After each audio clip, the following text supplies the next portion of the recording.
हमारे वार्ड की जनता अगर चाहे तो हमें अगर बोले कि आप फिर से पार्षद के चुनाव लड़िए, हम आपको जिताएंगे, तो मैं ज़रूर लड़ूंगा चुनाव। पार्षद की टिकट पार्टी के रूप में मिलती है कांग्रेस बीजेपी से, और वहां जीत कर आना बहुत कठिन काम होता है। ऐसी विषम परिस्थिति में आपने निर्दलीय के रूप में अपनी श्रीमती को जिता के लाए, इसका क्या कारण है? थोड़ा रणनीति बताया, जनता जानना चाहती है। और चुनाव जीत के हम आज तक 4.5 साल हम जनता के बीच आज भी हैं और कल भी रहेंगे, ऐसा मैं मानता हूं। क्या आपका विचारधारा थोड़ा बताइए, और पार्षद टिकट किस पार्टी से आपने चाही थी? हमारे यहाँ 25 से 26 करोड़ का काम हुआ है। कितने लोगों को आपने वार्ड में महतारी वंदन योजना का लाभ दिलाया?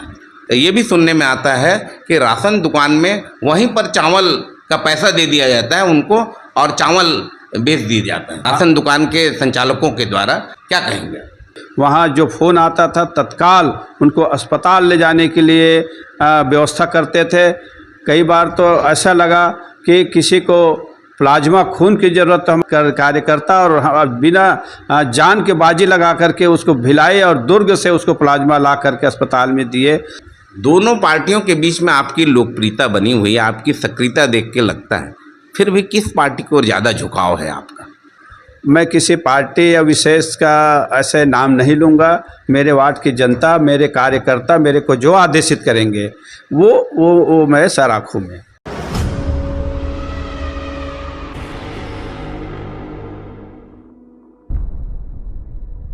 जय जोहार छत्तीसगढ़, आप मन देखा तो न्यूज़ 72, मैं हूं हरिबंधु नायक।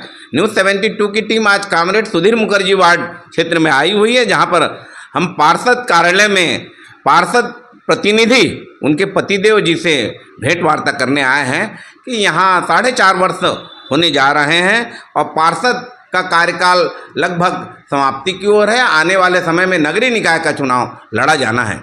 ऐसे समय में हम वार्ड में कौन कौन से विकास के काम हुए हैं, जनहित के कौन से काम हुए हैं, ये सब बातों पर चर्चा करेंगे। सबसे पहले न्यूज़ 72 में निर्मलकर जी, आपका स्वागत है। धन्यवाद, आपका बहुत बहुत धन्यवाद। आप अपना परिचय बताएं। चंद्रहास निर्मलकर, पार्षद प्रतिनिधि, वार्ड क्रमांक 54, कामरेड सुधीर मुखर्जी वार्ड। निर्मलकर जी, थोड़ा जनता जानना चाहती है, आप यहाँ से निर्दलीय पार्षद के रूप में चुनाव जीत के आए। पार्षद की टिकट पार्टी के रूप में मिलती है कांग्रेस बीजेपी से, और वहाँ जीत कर आना बहुत कठिन काम होता है। ऐसी विषम परिस्थिति में आपने पार्षद यहाँ से निर्दलीय के रूप में अपनी श्रीमती को जिता के लाए, इसका क्या कारण है? थोड़ा रणनीति बताया, जनता जानना चाहती है। देखिए, हमारा पूरा परिवार हमारे इस वार्ड के जनता के साथ अभी से नहीं 10 साल से जुड़ा रहा, और हम चुनाव नहीं लड़े। हमारे जितने भी कार्यकर्ता थे, हमारे मतदाता थे,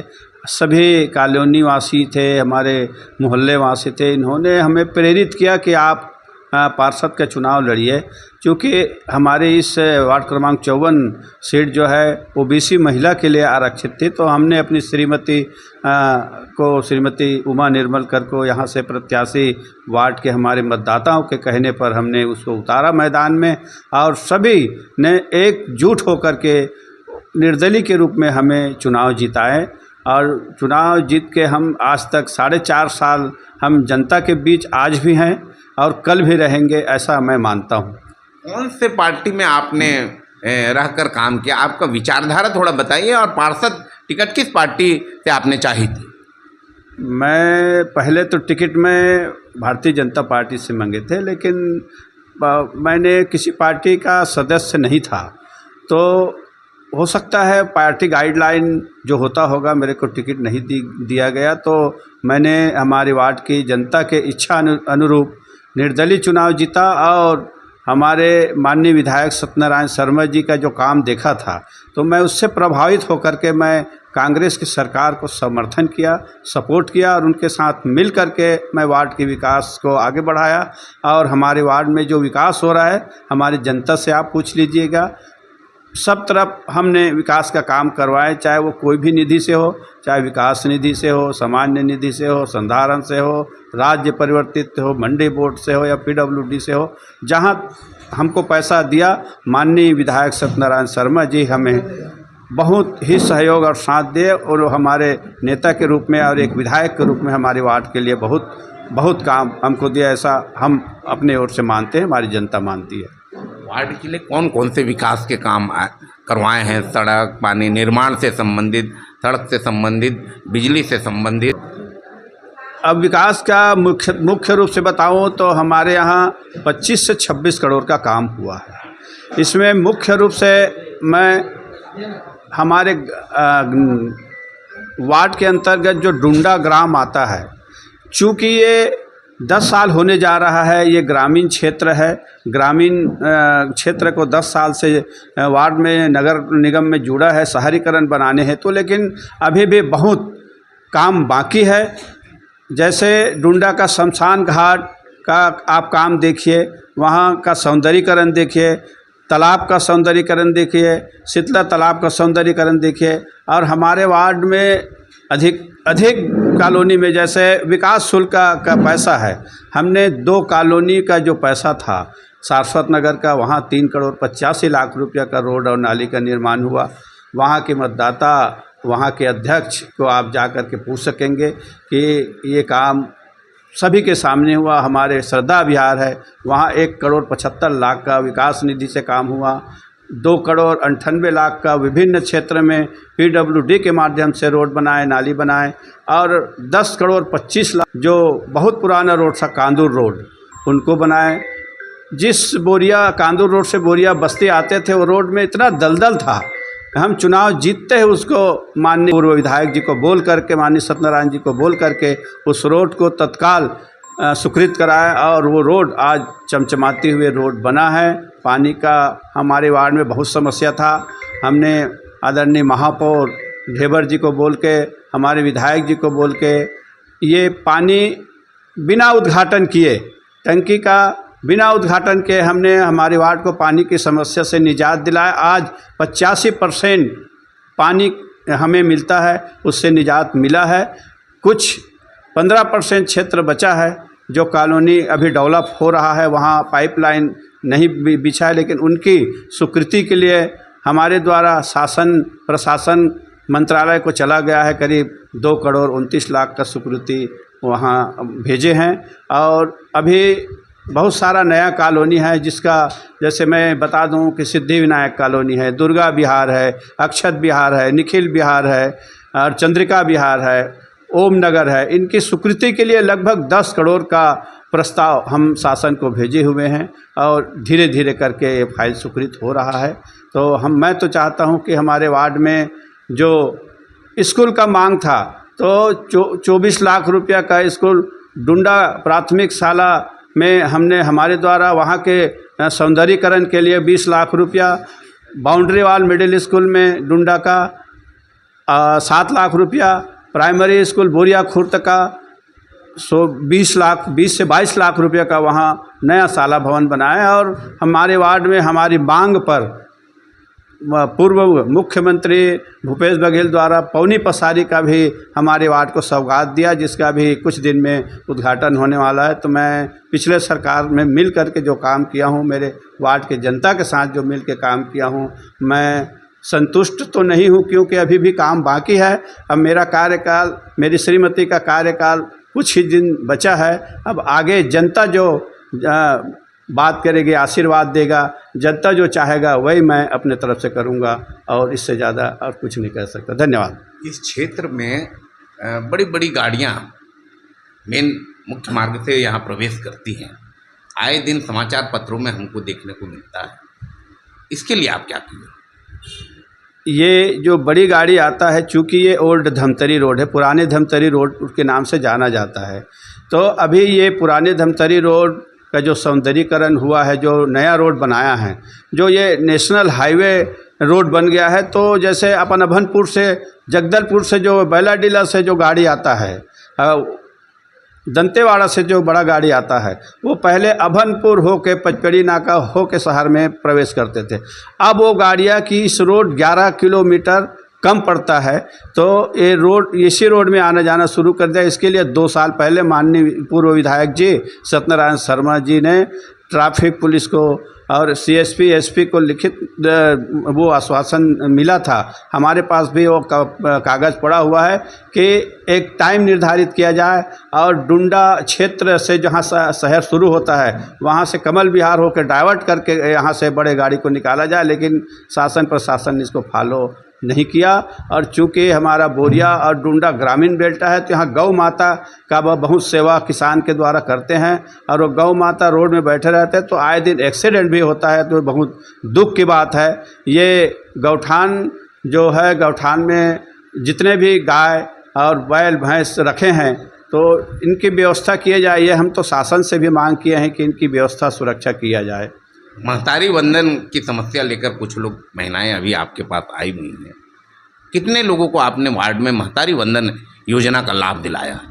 देखिए, ये पूरा फाइल तो मेरी जानकारी में नहीं है, लेकिन हमारे यहाँ 13 आंगनबाड़ी है।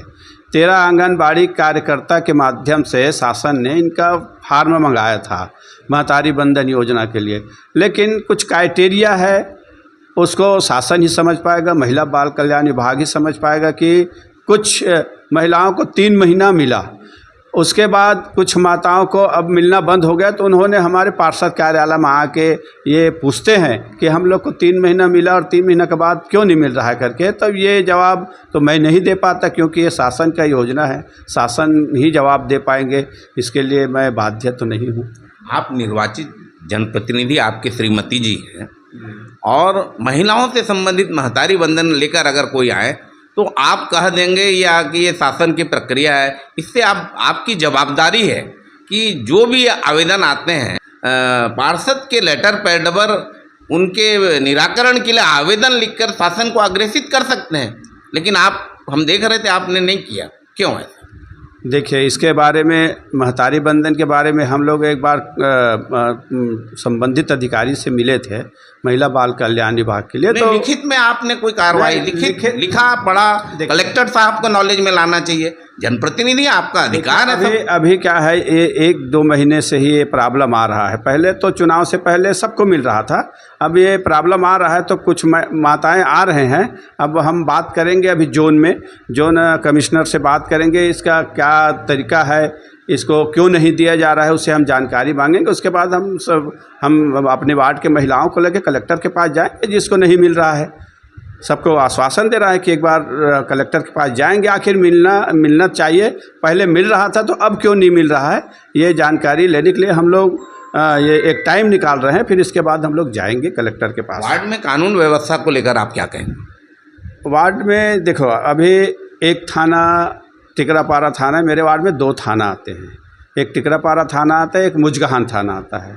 तो दोनों थाने से जैसे भी कोई भी स्थिति परिस्थिति में हम थानेदारों से बात करते हैं, और वहाँ के पेट्रोलिंग है 112 है, उनको तत्काल सूचना देते हैं कि कोई कहीं पे अगर ऐसा लगता है कि हमें सुरक्षा होना चाहिए तो हम अवगत कराते रहते हैं थाने को, दोनों थाने को। राशन दुकान से संबंधित समाचार पत्र में छपते रहता है आपके वार्ड से संबंधित कि सामान राशन के सामान देने में आनाकानी की जाती है, और ये भी सुनने में आता है कि राशन दुकान में वहीं पर चावल का पैसा दे दिया जाता है उनको, और चावल बेच दिया जाता है राशन दुकान के संचालकों के द्वारा, और शक्कर भी ऊंचे रेट में दिया जा रहा है। 17 या 18 रुपये है, लेकिन 20 रुपये लिया जा रहा है। क्या कहेंगे? इसके बारे में मुझे जानकारी तो प्राप्त तो हुआ है कि कुछ 1-2 दुकानदार है जो राशन दुकान में कि चावल नहीं है और पैसा देंगे करके। तो मेरे को 2-3 ग्राहक लोग फ़ोन किए, मैं तत्काल वहाँ गया और मैं बोला भी चावल क्यों नहीं दे रहा है, तो उन्होंने इनकार कर दिया, नहीं हम चावल दे रहे हैं। वो मतलब मैं उसको बोला कि आज के बाद ऐसा फ़ोन आएगा वहीं तो पर माने राशन जो उपभोक्ता होते हैं उनको पैसा उसका कैश दे दिया जाता है, और संचालक के द्वारा ऐसा हमको पुख्ता मिली है जानकारी क्या कहें? नहीं, ये जानकारी हमें भी मिली है कि मतलब ये पैसा ले जाओ, चावल नहीं है करके, तो ये गलत है। चावल तो देना चाहिए। अगर नहीं है तो हम फूड इंस्पेक्टर को, संबंधित अधिकारी को बात करते हैं कि चावल कब आएगा और इनको चावल दीजिए करके। और बाकी ये पैसा में जो बेचते हैं ग्राहक, ये मेरे पास अभी जानकारी नहीं आया। कितने राशन दुकान है क्षेत्र में? जब हम पार्षद बने थे तो 3 थे, अब 5 हो गया। 2 और नया राशन दुकान माननीय पूर्व शासन के द्वारा खोला गया है। मलकर जी, आप लोग जैसे ही पार्षद बने 2020 और 21 में महामारी देश में फैली थी, कोरोना का काल आया। कोरोना काल में अपने वार्ड के लोगों के लिए, उनके जनहित के लिए, उनके स्वास्थ्य के लिए क्या क्या काम किए? उस दरमियान जो उनके सहयोग आपने किया, उसको थोड़ा विस्तार से जनता जानना चाहती, बताएं। देखिए, कोरोना काल एक भयावह पूरा भारत देश में आया था। हमारे वार्ड में भी बहुत यहाँ वायरल हुआ और हमने हमारी निधि का जो पैसा मिला था 2 साल का करीब 8 लाख रुपया, उसको हमने, क्योंकि कोई घर से निकल नहीं रहा था, तो हमारे कार्यकर्ताओं के साथ हमने घर घर जा कर के, हमारे सभी सोसाइटी के अध्यक्षों के साथ जा के घर में चावल पहुंचाया। गरीब जहां जहां थे वहां जो फ़ोन आता था तत्काल उनको अस्पताल ले जाने के लिए व्यवस्था करते थे। कई बार तो ऐसा लगा कि किसी को प्लाज्मा खून की ज़रूरत, तो हमारे कार्यकर्ता और बिना जान के बाजी लगा करके उसको भिलाई और दुर्ग से उसको प्लाज्मा ला करके अस्पताल में दिए। और हमारे इस, आप कार्यालय में देख रहे हैं पीछे जगह है, वहाँ हमारे महिला कार्यकर्ता, हमारे सब बहनें जिसको बुलाते थे और दूर दूर में कोरोना गाइडलाइन का पालन करते हुए हम खाना बनवा के उनके घर में, कई परिवार ऐसा था जिसके घर में पूरा कोरोना पॉजिटिव था, जिसके घर में कोई जाना नहीं चाह रहा था, वहाँ हम लोगों ने, हमारे कार्यकर्ताओं ने जा कर के उसका दवाई पहुँचाया, खाना पहुँचाया। वो तो दवाई निगम से जो आता था हमारे को पास छोड़ देता था, लिस्ट छोड़ देता था, इतने घर में पेशेंट है, इतने घर में वायरल फैला हुआ है, इतने घर में पॉजिटिव कोरोना है। जी में डर तो लगता था, लेकिन भगवान को साक्षी मान करके, भगवान अब जो लिखा होगा वही होगा करके, हम लोग बिना डरे कोरोना से लड़े और उसके घर में दवाई दिए। आज हमें जितने कोरोना पॉजिटिव थे उनसे मिलते हैं तो हमको जो धन्यवाद देते हैं, और हम उसको ऊपर वाले का शुक्रगुजार करते हैं कि हमारे वार्ड में जितना क्षति होना था नहीं हुआ। लेकिन हमारे कुछ मित्र उस कोरोना काल में ज़रूर ऊपर गति को प्राप्त कर लिए, लेकिन बहुत वो कोरोना काल, आज भी वो काल सुन करके रूह कांप जाता था, कोई बॉडी को हाथ नहीं लगाता था। जब नगर निगम ने हमारे वार्ड में कोरोना के लाश जलाने के लिए जब हमारे शमशान घाट का उपयोग किया तो हमको ऐसा लगा कि हमारे वार्ड में ही फैल जाएगा करके, तो उनको निवेदन किए, तो और दूर में जो शमशान घाट है वहाँ ले जा करके हम लोग साथ में जाते थे, हमारे नगर निगम की टीम साथ में जाते थे। और कोरोना काल में हमारे कार्यकर्ता और हमने घर घर जहाँ पॉजिटिव था वहाँ चावल, राशन और खाना पहुँचाते थे, दवाई पहुँचाते थे। कई 2-3 लाश ऐसे थे जिसको कोई हाथ नहीं लगाता था, लेकिन हमने डॉक्टरों से मिल करके, हमारे कार्यकर्ता जो अभी हमारे साथ रहते हैं, उन्होंने किट पहना करके ये सब काम किए हैं। और वार्ड की जनता को एक एक चीज़ हमारे जितने भी कोरोना काल में काम किए मालूम है, उनको सारा चीज़ अवगत करें। लेकिन कभी ऐसा महामारी और पूरा हिंदुस्तान क्या पूरा दुनिया में ना है, ऐसे हम भगवान से विनती भी करते हैं। अभी 3 से 4 महीना के बाद में नगर निगम का चुनाव होना है, कैसे चल रही है तैयारी, क्या रणनीति बन रही है आप? अब देखो, अभी तो वार्ड परिसीमन जो हुआ है, नया परिसीमन, उसमें अभी ये क्लियर नहीं है कि हमारा वार्ड कहाँ तक जुड़ा है, कहाँ तक कटा है। फिर भी हमारे वार्ड की जनता अगर चाहे तो हमें अगर बोले कि आप फिर से पार्षद के चुनाव लड़िए, हम आपको जिताएंगे, तो मैं ज़रूर लड़ूंगा चुनाव। और टिकट का सवाल है तो मैं जहाँ काम किया हूँ वहाँ अगर टिकट देता है तो बहुत अच्छी बात है। अब मैं पार्टी लेवल का तो उतना बड़ा व्यक्ति नहीं हूँ, मेरे पार्षद जो है श्रीमती उमा निर्मलकर, वो एक्चुअल में वो गृहिणी हैं, लेकिन उन्होंने जो वार्ड को संवारा और सजाया है, इसके लिए तो मैं पूरा वार्ड वासी को बहुत बहुत धन्यवाद देता हूँ, जिसने 5 साल तक हमारे काम को देख के सहारा है, और आगे वार्ड की जनता जो आदेश करेगा हमें तैयार है। दोनों पार्टियों के बीच में आपकी लोकप्रियता बनी हुई है, आपकी सक्रियता देख के लगता है, फिर भी किस पार्टी को ज़्यादा झुकाव है आपका? किस पार्टी की विचारधारा को आप देखते हैं? नहीं, मैं अपने वार्ड की जनता के साथ हूँ। मैं किसी पार्टी या विशेष का ऐसे नाम नहीं लूँगा। मेरे वार्ड की जनता, मेरे कार्यकर्ता मेरे को जो आदेशित करेंगे वो मैं सराखूँ में। थोड़ा परिचय बता दें। चंद्रहास निर्मलकर, पार्षद प्रतिनिधि, वार्ड क्रमांक 54। निर्मलकर जी, ये पार्षद के तेवर में हम देख रहे हैं बहुत से राशन कार्ड अभी तैयार पड़े हैं। अभी तक राशन कार्ड वितरण हुआ नहीं है, नया ये हुआ? क्या है, हमें ये कार्ड जो है नगर निगम से प्राप्त हुआ है, और अभी तक के हम लोग लगभग 4000 राशन कार्ड बांट चुके हैं, और जो केवाईसी नहीं करा पाए हैं उनको हम लोग अग्रेसित कर रहे हैं कि आप केवाईसी करा लीजिए। और ये अभी पूरा ख़त्म हो गया था, ये 3-4 दिन पहले आया है, 3-4 दिन पहले। और जैसे नया DPR जो आता है बना के देते जाते हैं, हम लोग वितरण करते जा रहे हैं, और उसका पूरा रजिस्टर मेंटेन कर रहे हैं। निगम के अधिकारी भी यहाँ बैठते हैं, वो भी साथ देते हैं, उनके भी हम साथ देते हैं, वो हमारा साथ देता है। और हमारे वार्ड की जनता को परेशानी ना हो, भीड़ से बचने के लिए ये सब हम राशन कार्ड वितरण का काम करते हैं। और हमारी हमारी वार्ड की जनता जिसका PDF आता है और उसका राशन कार्ड आता है, हमारे पास नंबर रहता है, तो उसको नंबर में फ़ोन करके या नाम से जानकारी रहते है, उसके घर में जाके हम उसको निवेदन करते हैं कि आपका कार्ड आ गया, आप ले आइए करके। और वैसे आ रहे हैं, लगभग 4 से 4,500 राशन कार्ड वितरण कर चुके हैं। ये थे चंद्रहास निर्मलकर जी। अपने वार्ड के प्रति कितने सजग हैं आप देख सकते हैं। वार्ड पार्षद के कार्यालय में राशन कार्ड यहाँ पर तैयार पड़ा है, और प्रत्येक लोगों को कोई परेशानी ना हो करके घर घर से लोगों को बुलाकर राशन कार्ड वितरण करने का काम जारी है, और इससे इनकी सक्रियता पता लगती है। आप देखते रहे न्यूज़ 72। मैं हूँ हरिबंधु नायक। नमस्कार।